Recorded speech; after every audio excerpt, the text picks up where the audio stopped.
Welcome to This Week in East Brunswick. This week, East Brunswick celebrated Arbor Day and was recognized for the 15th year as a Tree City, USA. The Delaware Raritan Girl Scout Council and Bristol-Myers Squibb Pharmaceutical Group launched their new LEAF program, which will supply the township with 30 full-sized trees. Students at East Brunswick High School presented the 1993 Senior Variety Show, and members of the Town Council took their annual tour of township departments. These stories and more this week, including images from the local display of the Names Project AIDS Memorial Quilt, the Council Review, and a tour of the recently opened Art Library at Rutgers. At Monday night's Township Council meeting, Mayor Ira Oskowski welcomed students from Udine, Italy, with a proclamation honoring them. High School Italian Club hosted students and teachers from 2 high schools in Udine, Italy for 2 weeks from April 16th to May 1st, 1993. And whereas the students and teachers represented the Antonio Zanon Technical High School and the Giovanni Marinelli Scientific High School, and whereas the intent of the student exchange program was to generate a better understanding and knowledge of the Italian language, heritage, and culture for the American students, as well as provide an opportunity for our Italian visitors to experience the American culture. Now, therefore, be proclaimed that I, R. Oskowski, Mayor of the Township of East Brunswick, do hereby extend my appreciation to the students of the Italian Club and their teacher, Kathy Tackers, for their willingness to welcome these students and teachers to their school and share with them all the fine amenities and opportunities that our beautiful country has to offer. Be it further proclaimed that I commend the host families for their participation in this program by opening their homes and their lives to our Italian visitors during their stay here in the United States. Thank you. And this is presented to Kathy Tackers. The mayor then read a proclamation for the 2 visiting teachers from Italy. Each student was then presented with a seal of East Brunswick and a copy of the proclamation. Mayor Ira Oskowski read a letter to the mayor of Udine and offered a key to the city of East Brunswick. It is my pleasure to present to you the key of the city of East Brunswick, New Jersey, United States. I recently welcomed students and teachers from Udine, Italy, to our township during their stay in our country. I send this gift to you and the residents of your town and extend my very best wishes, Mayor Ira Oskowski. And this is the key to the city. The teachers from Udine presented the mayor with books and flags from the town and its surrounding region, then read a letter from the mayor of Udine. Watch next week's news for coverage of the annual High School Italian Festival. In other council news, Public Works Director Mike Kopaleski made a presentation to the council about the Solid Waste Advisory Council and an increase in tipping fees. And what we have to do is we have to cut through a lot of the lines of communication between municipalities and the county government and come up with a recommendation to the chosen freeholders so they can move on the plan. SWAC was established to achieve the 60% recycling goal as established by the government. Also at Monday's meeting, the council passed a resolution that would change the arbitration methods between township officials and employee unions. The resolution supports current legislation at the state level that requires arbitrators to consider the municipality's ability to pay when making a decision, limit raises to state spending caps, and allow arbitrators to impose a decision outside those offered by the 2 sides. The Names Project AIDS Memorial Quilt is a powerful visual reminder of the AIDS pandemic. Earlier this month, a portion of the quilt was displayed at the Lewis Brown Athletic Center at Rutgers. Logistics and production coordinator for the state chapter of the Names Project, Dion Daly, described the opening ceremony. The opening ceremony is very simple, but it's also very moving. The names that are being read are people that are on panels that are displayed in the room. The folding and unfolding of the quilt was designed by a gentleman named Scott Lago, who is now on the quilt. He was an original member of the Names Project. And he wanted something that would really grab people's attention to show them the love and the caring and the understanding that we have towards AIDS with the quilt, and that's why we unfold it the way we do. It starts out in a lotus fold and ceremoniously unfolded until the 24-foot square is full. Then it's picked up into the air almost as a release of spirits to show people that, yeah, we're okay. And then it's laid down onto the ground so people can go and visit and see their loved ones again. Out of the 1,340 panels we have on display in this room right now, we would say probably about 80% are made for people from New Jersey. The families are contacted and they do know that their panels are here. And I would say a good majority of them will be here sometime over the weekend to see their panel. What does the whole quilt look like now? It's, in a couple of words, it's the most beautiful thing I've ever seen and the most devastating thing. There are 24,000 panels, and it's less than 14% of the people who've died in the United States. And when you think about how big it really is, it's amazing to see it all laid out with people who have died too soon sitting in front of you. What is the effect on people who come to see the quilt? I see a lot of responses. People will come into the room who have seen the quilt and know what they're going to see. And they leave with the same, it's not a shocked look, but it's a serene look because they've come to see their son, daughter, mother, father, whoever. People who have never seen the quilt come in talking to each other and leave in total silence because they can't believe what they've seen. And hopefully by us showing this, their awareness of the AIDS epidemic is a little bit more strengthened, and maybe they'll go out and educate themselves and their loved ones. Can anyone contribute a panel? We accept panels from anybody. Anyone who has died of AIDS can have a panel made for them. What are the goals of the NIBS project? We've got three. One, to raise awareness to the AIDS epidemic, to the enormity of the disease, to raise education and hopefully educate more and more people. And our main goal is to raise funds for AIDS service providers, people who take care of families and people who are living with the HIV/AIDS virus. What sorts of care are provided with the funds? Lots of things. Transportation to and from hospitals for doctors, the ability to go and buy their own food. If they can't buy their own food, we will get somebody to go and buy them for them, buddy systems. A lot of people, once they find out they are HIV positive or are living with AIDS, their families or friends forget them. We provide the money that will help somebody go and be a buddy for them to make sure that their life is a little better.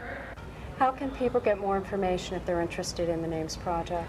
If they are interested in the NAMES project in New Jersey, there are two ways. They could either write to us at 330 Broadway, Union Beach in New Jersey, or they can call area code 908-739-4863 and request information. And if we happen to be there volunteering, we will answer the phone. If not, there is a voicemail active, and we will get back to you within 2 days.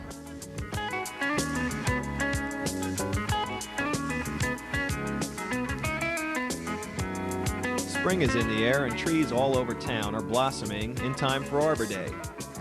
This past Wednesday, busloads of over 600 students from elementary schools all over town were invited to East Brunswick High School, where the township held its Arbor Day program. The children were greeted by employees from the Parks Department and received their own little tree donated by Raleigh Davis Realty. Mayor Ira Oskowski read an Arbor Day proclamation and, along with Tom Williams, Assistant Director of Parks and Recreation, received the town's 15th Tree City USA Award from Forester Charles Albert from the New Jersey Bureau of Forestry. We spoke to some students who gave us tips on how to plant a tree. You would dig a hole and then water it. Dig a hole and bury it. Put them in soil and you water them, and so they get sunlight. And we put water in it.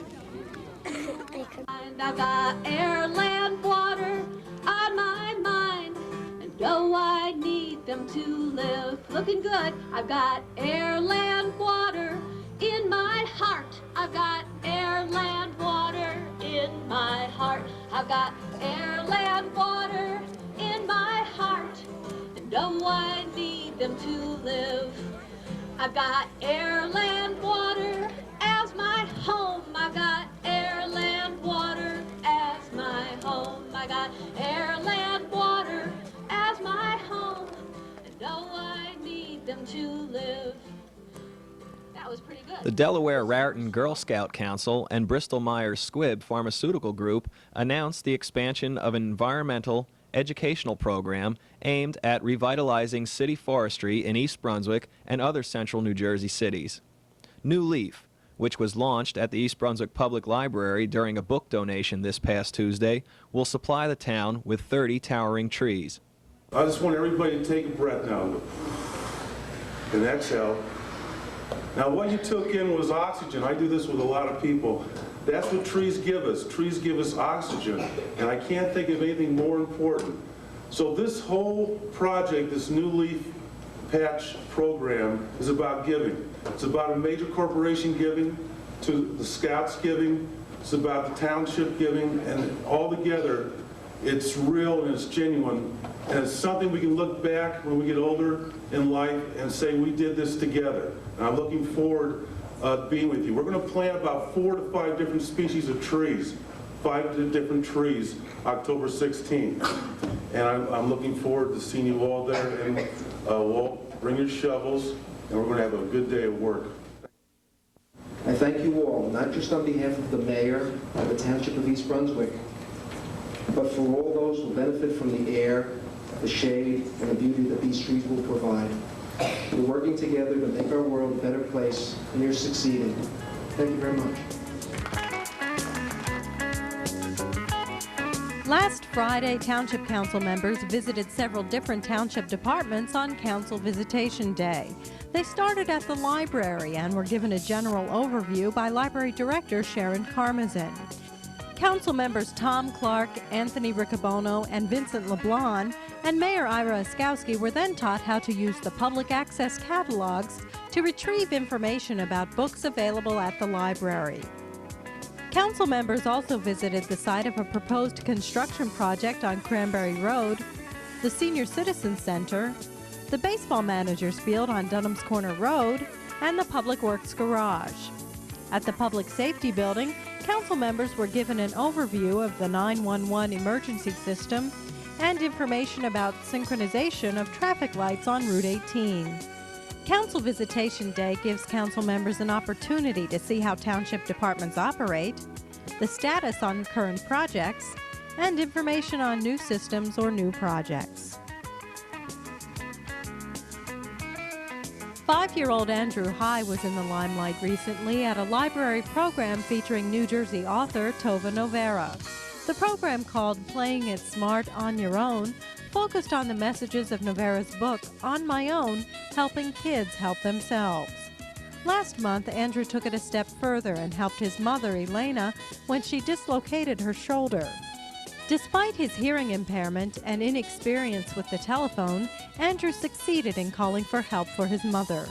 Ms. Novarra presented him with an autographed copy of her book and then entertained children and parents with songs and lessons in finding their own power and thinking for themselves.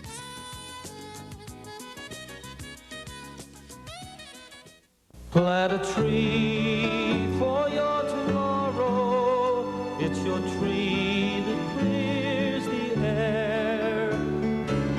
This is John Denver speaking for Tree City USA, the National Arbor Day Foundation's community forestry program.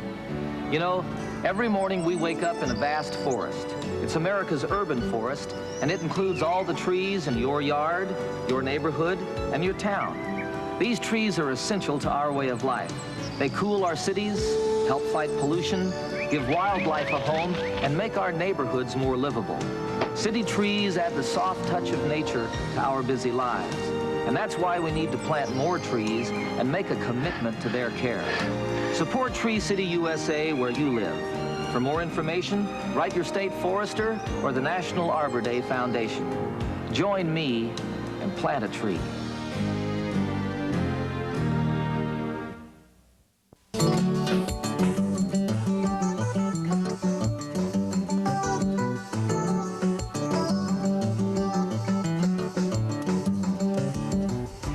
Welcome back once again to Your Pet Doctor. I'm your host, Dolly Vasta, and my co-host is... I'm Dr. Brian Johnson from the Cranberry Veterinary Hospital in East Brunswick. Yes, and a week or so ago, we started a brand new series. And our subject today, we're going to try and keep on the up and the positive side. But we're going to be talking about the criteria, or when is it time to put my pet to sleep. And there is a whole lot of criteria for this, isn't there?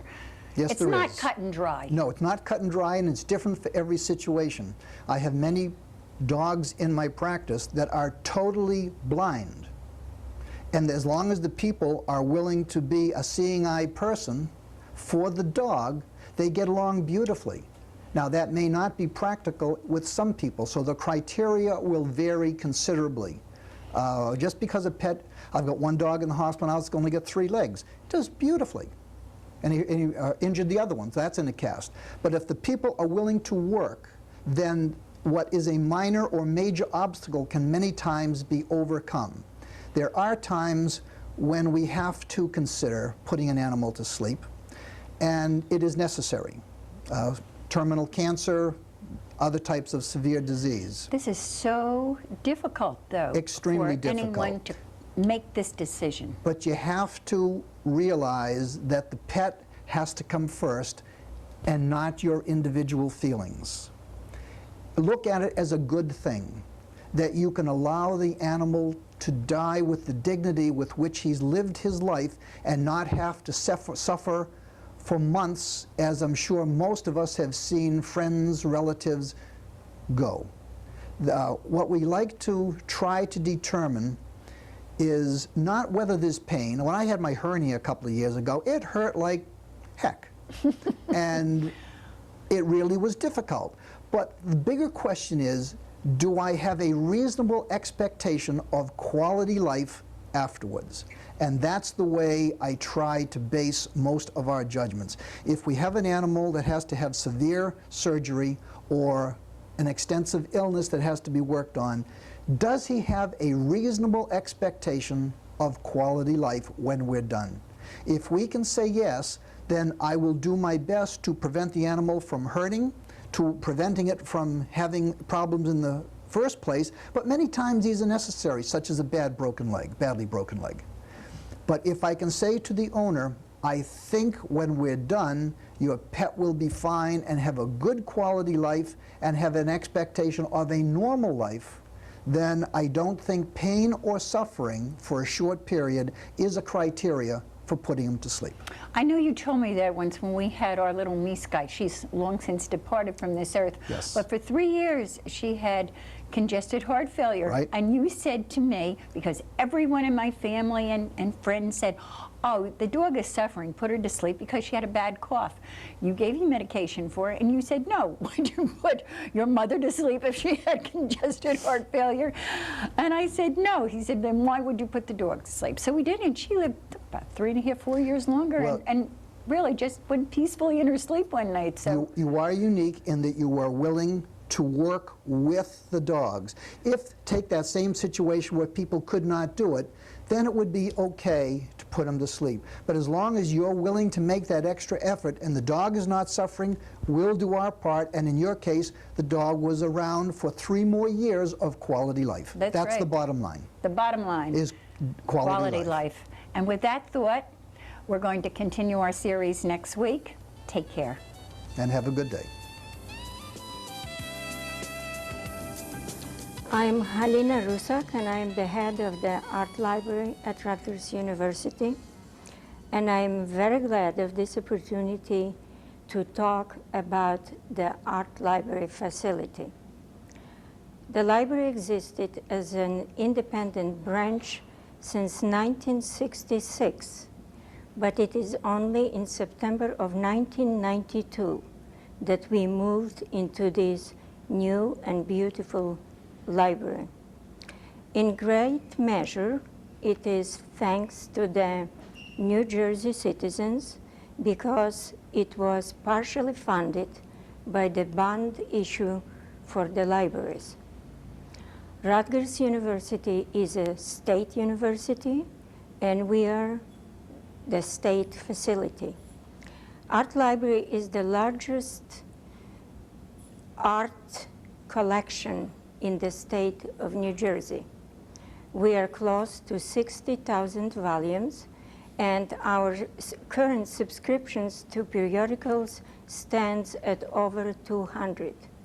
We serve 100 graduate students, over 100 undergraduate majors, and over 1,300 students enlisted in art courses. We are also open to the public. We welcome all the users from the state of New Jersey and outside. The questions that we often encounter are those questions that need biographical information, for example, dictionary, who is who in American art, or the price listing for works of art. And here is the international auction records. The architect for this building is not a newcomer to Rutgers. It is the architectural firm of WBTL, which stands for Warner, Burns, Tone, and Lunde. They designed the Douglas Library and the Library of Science and Medicine. The facility is not so large. It is 16,000 square feet. We asked the architects for light and space, for the illusion of light and space, because the former facility was dark and crowded. And they certainly achieved what we asked them for. I think every user that comes to this library now admires its comfort and its friendliness. The collection was based to a great extent on donations by the New Jersey citizens. One of the main donors to this collection was Louis Stern, who donated collection in Western art, and Mary Bartlett Cowdery, who donated a collection in American art. Now, the facility itself enjoys support of the Friends of the Rutgers Libraries and of the alumni and former faculty who are teaching here now. Now, for example, our information desk is donated by the class of 1943, and I think that's an important donation to this new facility.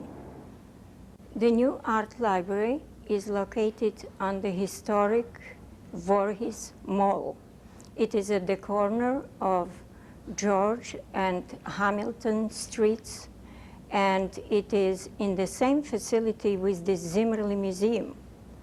And it is in direct alignment with the Old Queen's building, which is the cradle of Rutgers University. And our phone number here is area code 908-932-7739.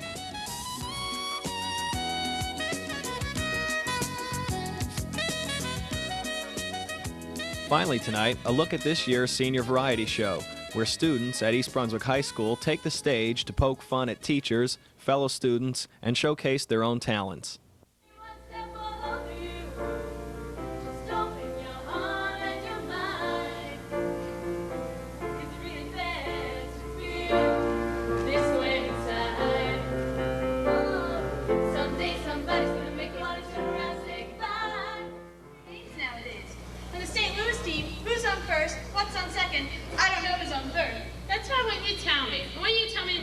On the St. Louis team. I'm telling you, who's on first, what's on second, I don't know who's on third. You know the fellows' names? Yes. Well then, who's on first? Yes. Go ahead and tell me. Who? The guy on first. Who? The first baseman. Who is on first? I want to be a king. They told me no, I couldn't do my own thing. All I want to do is a zoom, zoom, zoom, and a boom, boom. Let's shake her up.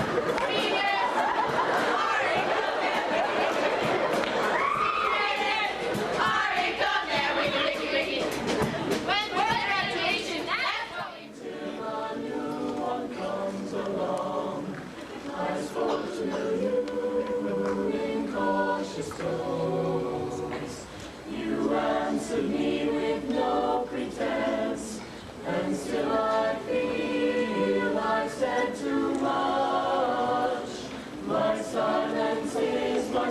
of defense, and every time I held the rose, it seemed I only felt the thorns.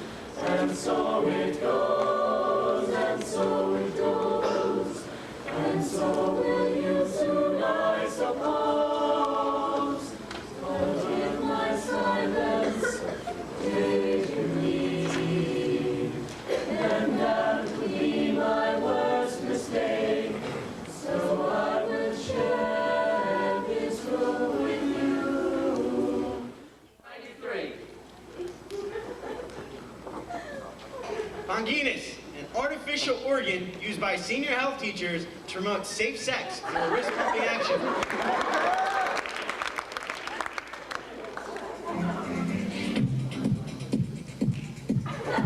What is this? Get this crap off! But Joe, this is a cam radio. A loud disturbance heard emanating from the trunk of one's car during the morning walk to homeroom.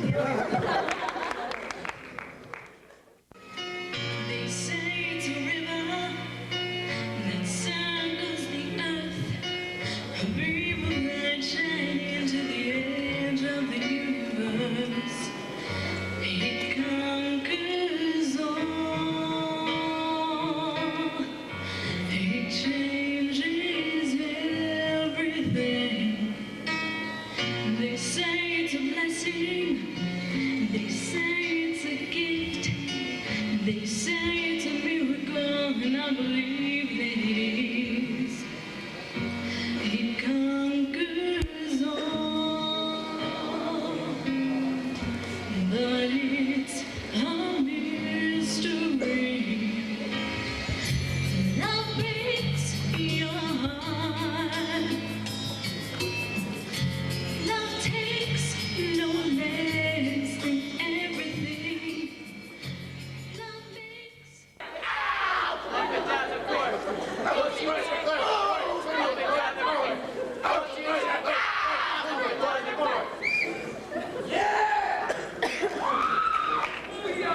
If I were not a high school senior, something else I'd rather be. If I were not a high school senior, a lighthouse keeper me. And as you pass me by, this you'll hear me cry. With a quick flash here and a quick flash there, turning round and round. With a quick flash here and a quick flash there, turning round and round. Members of East Brunswick Cub Scouts Pack 223, Den 1, came to visit the Channel 8 studio recently. We leave you tonight with the video of the group in our studio. Thanks for watching.